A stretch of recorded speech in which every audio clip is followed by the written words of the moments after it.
Salut la compagnie, c'est Jules Melon et aujourd'hui dans la Pro Ciné Critique, à quelques jours de la sortie du très attendu Glass de M. Night Shyamalan au cinéma, j'ai décidé de revenir sur ces deux volets précédents qui donc vont être conclus en trilogie d'ici quelques jours. On va commencer par Incassable, sorti en 2000, ou la renaissance des films de super-héros qui n'avaient plus la cote à l'époque, hein, depuis les Batman de Schumacher très mal reçus, et bien avant l'âge d'or du Marvel Cinematic Universe. Bref, cet Incassable est le quatrième long métrage de M. Night Shyamalan, mais son deuxième très connu à Hollywood.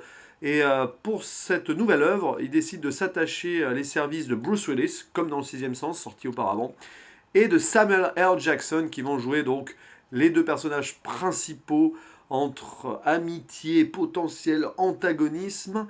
On retrouve aussi au casting Robin Wright et Spencer Treat Clark dans le rôle de l'épouse et du fils de Bruce Willis, ainsi que Charlene Woodard, la mère de Elijah, donc jouée par Samuel L. Jackson. Alors, c'est l'histoire, hein, pour faire simple, même si c'est pas évident de faire simple sans trop spoiler, il y aura une partie spoiler à la fin, encore obligatoirement pour ceux qui l'auraient pas vu, mais bon, je pense que la plupart des gens qui sont sur cette vidéo ont vu ce film, on sait jamais. C'est l'histoire d'un homme qui s'appelle David Dunn, joué par Bruce Willis, qui visiblement ça va pas bien dans sa vie de famille, hein, c'est un peu tendu tout ça, surtout avec sa femme. Et un jour, il est dans un train qui le ramène chez lui, vers Philadelphie.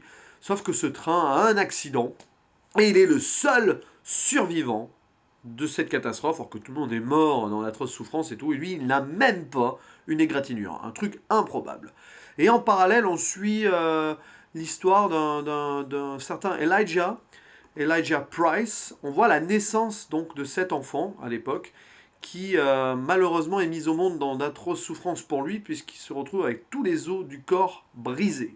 Et c'est très vite là qu'on comprend donc le potentiel antagoniste entre ces deux personnages qui vont cohabiter plus tard, avec l'un qui est complètement invincible, incassable donc, et l'autre qui, au contraire, dès qu'il se cogne quelque part, voit ses os brisés comme du verre. Deux antagonismes donc, et c'est là qu'on se retrouve dans le contexte du film de super-héros, oui, mais loin d'avoir un film de super-héros avec des actions hyper-héroïques, avec des capes dans tous les sens et des bastons à n'en plus finir. Non, non, non. Ici, M. Night Shyamalan réalise peut-être ce qui était à l'époque le premier vrai film de super-héros réaliste intimiste de l'histoire, et c'était un coup de maître. D'ailleurs, avec le recul, je considère que cet Incassable probablement comme mon deuxième Shyamalan préféré, après le sixième sens, qui restera à jamais quand même ma première découverte de ce réal, et quelle découverte, franchement, un très grand film.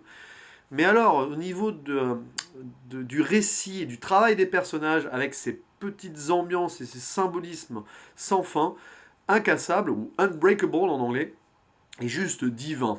On n'est pas loin du chef-d'œuvre. C'est un film que je laisse à 8,5 sur 10. J'aurais voulu, en le revoyant une énième fois ici, monter à 9 et tout, mais bon, il y a quelques petits soucis dans le rythme parfois, malheureusement, mais ça se justifie et on reste scotché devant le déroulement de ce film, même si c'est peut-être je sais pas moi, la 8e fois que je le revois, je ne sais pas, je reste toujours assez happé par l'ambiance très froide mais profonde de cette histoire. Parce que au final, là aussi, c'est un film sur lequel le travail des personnages est parfait. Alors, on ressort de Creed 2, dont j'avais fait la critique hier, et Incassable, c'est à peu près la même chose. N'allez pas chercher l'action dans tous les sens et tout.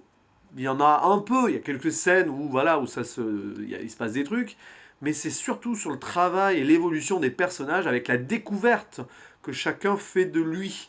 Surtout David Dunn, qui comprend donc, après ce crash de train, qu'il est potentiellement un surhomme, qui le renie probablement pendant les 2 tiers du film et qui finit par prendre conscience de ce pouvoir qu'il peut avoir, mais on sent qu'il vit mal avec ça. Et puis de toute façon, c'est assez fou parce qu'il vit mal avant, il sent que dans sa vie il n'est pas à sa place, et c'est un peu en découvrant le fait qu'il est à part, il le sentait plus ou moins, hein, mais en découvrant qu'il est comme ça, qu'il arrive un petit peu à ne plus être triste, parce qu'on présente un personnage au début du film, pas loin d'être déprimé quand même par sa vie, une vie qu'il n'accepte pas. On sent que c'est le personnage qui n'est c'est un petit peu le petit boisson, c'est le gros poisson dans un petit bocal, un peu comme la métaphore de Big Fish, vous voyez.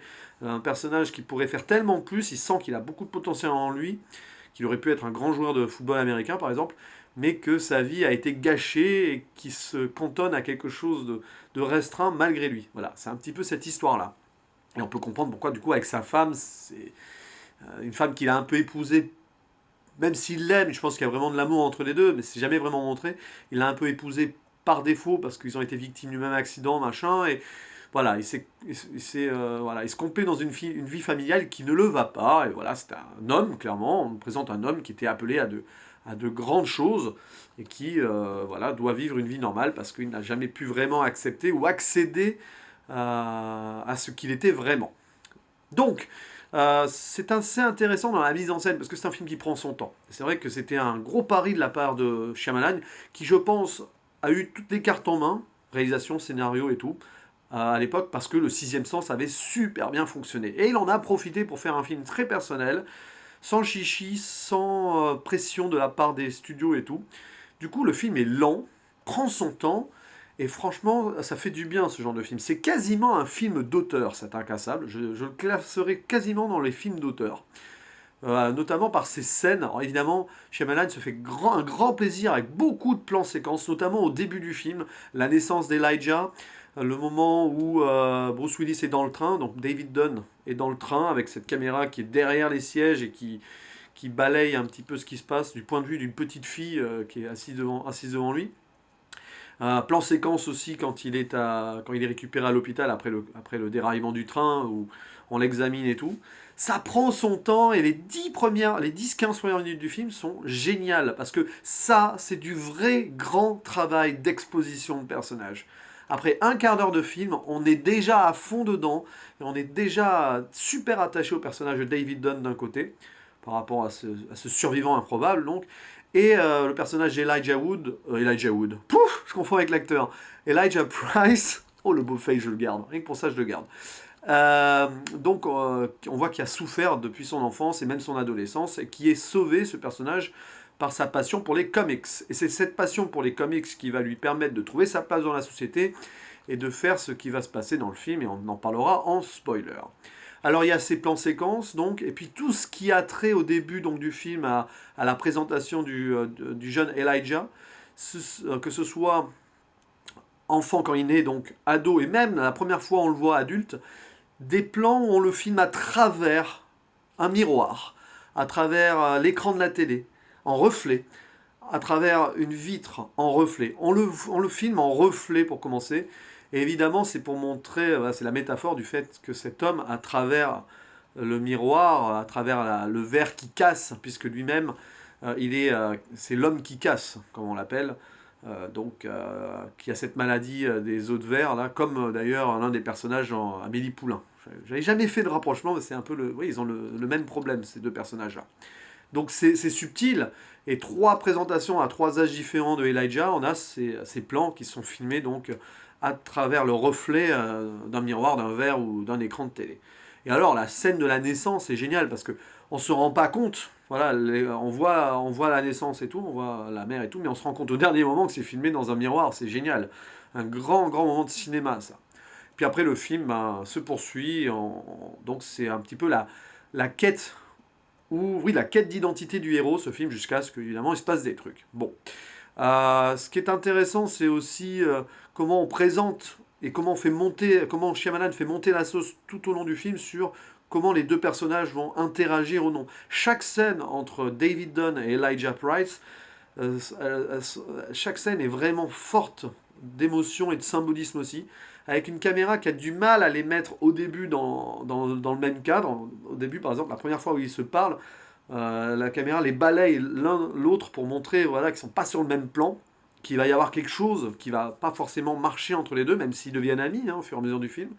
Et puis peu à peu, la caméra joue sur leur conversation avec des plans séquences. Parfois elle se rapproche, parfois elle s'éloigne.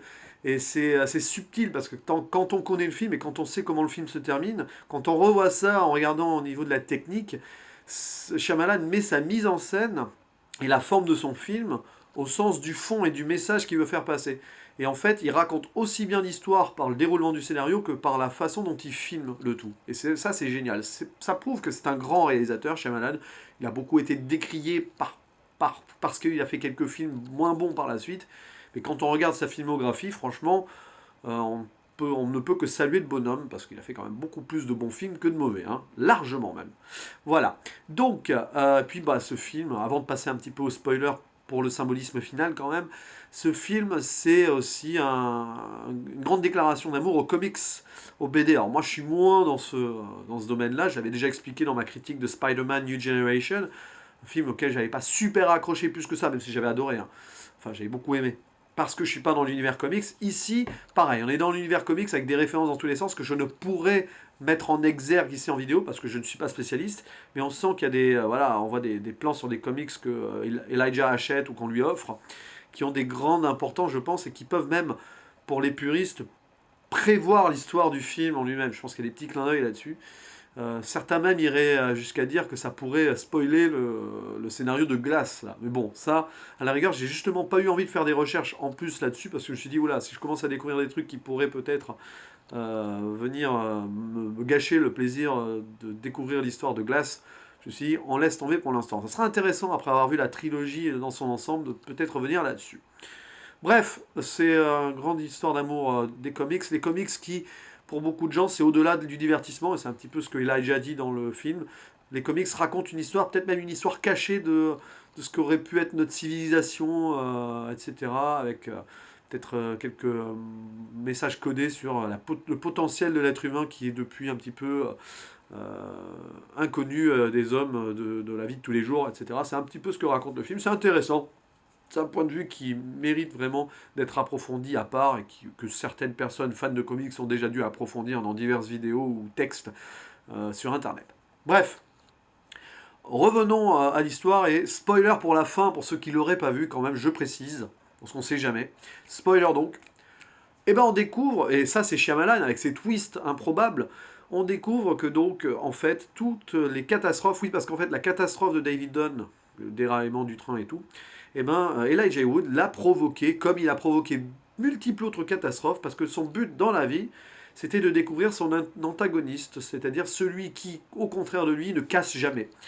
Et en fait il s'est monté la tête pour prouver que son existence avait une utilité et pour lui, fan de comics, son utilité d'existence ne prendrait forme que s'il pouvait trouver le gars contraire, celui qui donc serait invincible. Et il a créé toutes ces catastrophes parce qu'il était persuadé qu'un jour, il trouverait le super-héros incassable. Et c'est terrible, parce que, bon, la première fois que je l'ai vu, je ne l'ai pas du tout senti venir, mais cette révélation, elle m'est restée comme ça. J'étais, ah ouais, ok. J'ai pas compris, ça me paraissait trop gros, mais à chaque fois que je revois le film, je comprends parfaitement l'idée. C'est un petit peu terrible de voir qu'un gars comme ça, moi je prends beaucoup de compassion, même si c'est terrible hein, ce qu'il fait, sur le personnage de Elijah. Le gars, il est tellement perdu, et on le voit, c'est pour ça qu'il y a beaucoup d'insistance sur sa naissance, son adolescence au début du film. Le gars qui ne sait pas pourquoi il est venu au monde dans cet état-là, et qui en veut un petit peu à la société, à Dieu, etc. Et on voit qu'il en est réduit à vivre à travers ça en créant des catastrophes pour découvrir son parfait contraire. Et s'il le découvre, eh ben, il aura réussi la mission de sa vie, c'est-à-dire mettre en valeur le héros qui fera de belles choses parce que lui, en tant qu'homme qui casse, bah, il a pu dévouer sa vie au fait que oui, il existe quelqu'un, je vais le trouver et cette personne fera des choses importantes. C'est assez paradoxal parce qu'il tue des milliers, enfin peut-être pas, ouais, des centaines de gens. Mais d'un côté, il trouve la personne qui va peut-être permettre de sauver pas mal d'autres gens en retour. C'est très tiré par les cheveux. On sent le délire complet, voilà, la perdition dans laquelle Elijah a vécu sa vie. Mais je trouve ça à la fois terrible de sens et très beau, même si c'est assez froid et violent quand même, comme postulat. C'est assez osé, et on est complètement anti-moral là-dedans. Ça aussi, c'est un truc qui montre que c'est un film qui n'a pas vraiment été, on va dire, censuré ou limité par Hollywood, parce que c'est une fin assez étrange. Bon, évidemment, la morale de l'histoire, c'est qu'à la fin, probablement Elijah se fera enfermer et tout. On n'en sait rien, mais bon, enfin si, on peut imaginer sans problème que ça sera comme ça. Mais c'est terrible. Et puis la révélation finale, donc, aux yeux de David Dunn, c'est ce que le spectateur ressent, quoi. C'est, ça avait tué tous ces gens et tout, c'est l'incompréhension ultime après le premier visionnage. Mais quand on revoit derrière, on essaye de comprendre. C'est ça qui est terrible, c'est que on essaye de comprendre l'acte d'un criminel qui a tué des centaines de gens, quoi. D'un terroriste, il faut le dire, parce que, dans un sens. C'est du terrorisme héroïque. Voilà, c'est l'invention du terrorisme héroïque. Justifier autant de morts pour trouver l'élu qui permettra peut-être de sauver l'humanité plus tard. J'extrapole, mais c'est un peu l'idée. Et c'est assez violent, je trouve, mais c'est fait avec brio. Et ce qui fait de ce film Incassable, ça restera pour moi Incassable un film unique, unique en son genre, hyper, voilà, hyper original. Et c'est une œuvre vraiment à part entière. Et donc, bon, évidemment, maintenant, la prochaine vidéo sera probablement sur Split, qui a un lien avec Incassable, et ça, c'était pas évident à la base. Et bien sûr, on parlera dès que j'irai voir au cinéma, dès que j'irai le voir au cinéma, pardon, Glass. Et on pourra faire peut-être, avec le recul, un petit bilan sur la trilogie, probablement en fin de vidéo de Glass, si j'ai le temps et si j'y pense. Mais ça, c'est déjà une autre histoire. Je vous dis à la prochaine. Ciao.